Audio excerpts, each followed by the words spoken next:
সশস্ত্র মাদক কারবারিদের বিরুদ্ধে অস্ত্রহীন অভিযানে যাওয়া মাদকদ্রব্য নিয়ন্ত্রণ অধিদপ্তরের কর্মকর্তাদের ঢাল তলোয়ারহীন নিধিরাম সর্দার হিসেবে আখ্যা দিয়েছেন স্বরাষ্ট্রমন্ত্রী সালাউদ্দিন আহমেদ। তাই এবার এই অধিদপ্তরের সদস্যদেরকে আধুনিক অস্ত্র দিতে মাদকদ্রব্য নিয়ন্ত্রণ আইন সংশোধনের উদ্যোগের কথা জানিয়েছেন তিনি।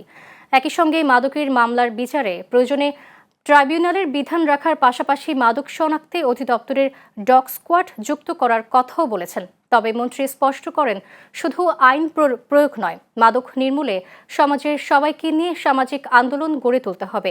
আজ রাজধানীর ওসমানী স্মৃতি উদ্যানে মাদকদ্রব্যের অপব্যবহার ও অবৈধ পাচার বিরোধী আন্তর্জাতিক দিবস উদযাপন উপলক্ষে আলোচনা সভা ও পুরস্কার বিতরণী অনুষ্ঠানে এসব কথা বলেন তিনি। সাম্প্রতিক গবেষণার বরাত দিয়ে তিনি জানান, বর্তমানে দেশের প্রায় ৮২ লাখ মানুষ মাদকের সাথে জড়িত।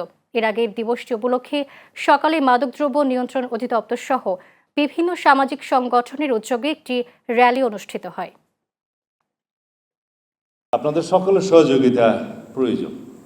সমাজের, শিক্ষা প্রতিষ্ঠানের, অভিভাবকদের এবং স্বেচ্ছাসেবী সংগঠনের, যারা এই সমাজকে মাদক মুক্ত দেখতে চান, জুয়া মুক্ত দেখতে চান, অপরাধ মুক্ত দেখতে চান, সকলের সহযোগিতা চাই। আপনাদের সামাজিক এবং নৈতিক দায়িত্ব আছে। আশা করি আপনারা সবাই সহযোগিতা করবেন।